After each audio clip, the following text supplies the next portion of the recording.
Hello, and welcome to another episode of History in the Dark. I am your host, Darkness the Curse.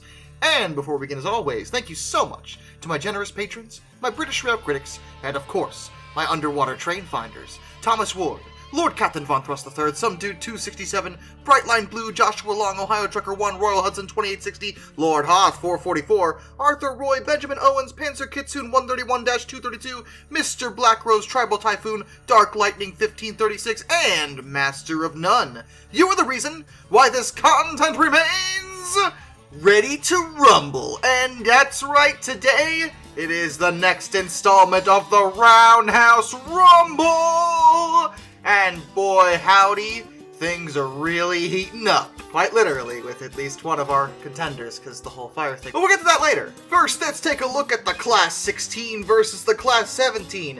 And it was a pretty tight race, but it looks like the Class 17 has come out on top in terms of, well, I guess it would be unpopularity, wouldn't it be? Interesting way of looking at it, but it's not wrong. And I'm inclined to completely agree. Like, the 16 was bad. Really just terrible. But my whole thing with them in particular is that there were actually a lot of things about them that were almost experimental. And remember, they only ever made 10 of them. And this was in 1958, when British Rail was still getting their feet wet with diesels in the first place. Beyond the ventilation issues with their Paxman engines, they used a non-standard type of electromechanical control equipment, which was codenamed Red Circle by British Rail. This unusual control mechanism was actually super prone to failure, because of course it was, and it couldn't actually operate in multiple setups with locomotives that were fitted with the more common electro-pneumatic controls, which were codenamed Blue Star. But I only bring all this up because, you know, in some ways they were experimental. That's why there were only 10. I think there should only be one if you were experimenting, but still, 10 is far better than the Class 17, which they produced 117 of. The other thing about the 17, other than the fact that they built just way too many of them when they didn't know if they would work or not, is that they really weren't that experimental. Most of their equipment was pretty standard. There was nothing technically odd about them, it's just they turned out to be just god-awful. That, coupled with the overwhelming amount of the stupid things, just kind of makes me feel like they were a lot worse in terms of just everything. I mean, when it comes to locomotives, it's one thing for them to be bad, but be few in number or experimental or something. But the 17s were awful, not weird enough to be considered experimental, and there were so many of them. So I'm definitely going to go with the opinion of the voting masses in this case. The 17 is definitely worse than the 16 if you ask me, so it moves on. Our other fight was of course between Class 21 and Class 141, and oh my goodness was this way closer than I thought it was going to be. Because I really felt like the Class 21 should really have an advantage here, because fire, possible death, caused by ineptitude. But the 141, as the OG pacer, is just so absolutely despised by everybody involved that for a while, this vote was actually straight up tied. The Class 21 only pulled ahead within the last few days. So it did come out on top in terms of voting, but let's take an honest look before we truly decide. Class 21, fire. Seriously, the fire thing. I can't even believe this is even a debate. If you have a locomotive that has a serious risk of bursting into flames, I legitimately believe that that would in itself put it in a much better position to be considered, you know, terrible.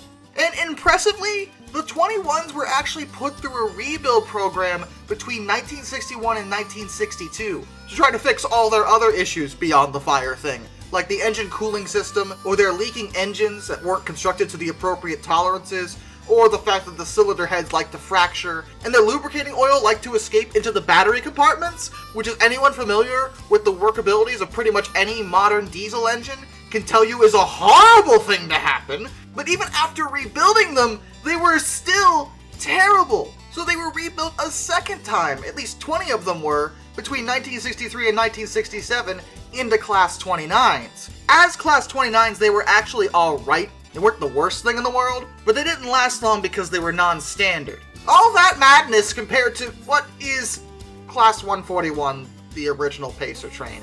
And I know, you hate them. I get it. I do.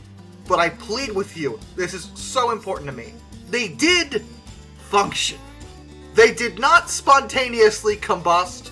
They moved when they were asked politely to do so. Yes, they were uncomfortable. They rode horribly. They were as cheap as humanly possible, and they made you feel like you were shoved inside a tin can with a bunch of other people while you were riding on them. But they did move, which puts them in, again, a very strange spot compared to everything else on this list. They're such a weird outlier among bad locomotives, because these rail buses functioned, yes, but they became so despised for doing what they were asked to do. Fun fact about the 141s, did you know that British Rail, instead of scrapping a few, actually sold 12 of them to the Islamic Republic of Iran Railways? Yes, they sold the 141s to Iran, which what? I mean, I'm not saying they can't sell things to Iran, it just feels really weird to me. They were exported in 2001 and 2002, and apparently at least 2 of them were put into service and were seen running in 2005, so the railways down there did wind up using them for at least a short while until they were replaced with newer DMUs. 2 units were actually exported to the Netherlands as well. Those were also both scrapped because the Nederlandse Spoorwagen just didn't want them at all. They were terrible. So which one is worse here? Well, look, I know we hate the Pacers. I get it. I do. But the Pacers, as uncomfortable as they are, probably won't kill anybody. The Class 21 had a legitimately, quite glaringly obvious possibility of doing that exact thing. And for me personally, that puts them above the Pacer in terms of being just god-awful, thus resulting in our final round being the 2 often considered worst diesel electrics of British Railways. In one corner, we have the Class 17 Clayton Type 1, built by the Clayton Equipment Company and their subcontractor, Bayer Peacock and Company. And in the other corner, we have the British Rail Class 21, built by the North British Locomotive Company. Both are terrible, unreliable pieces of work. But which one is the worst in that category? Find out next week. And until then, try to avoid Australian trains with chairs, because I'm seriously, deathly afraid of them now. I keep being stalked. I have called the police. And outside of that, this is Darkness, and I bid you all a fond farewell.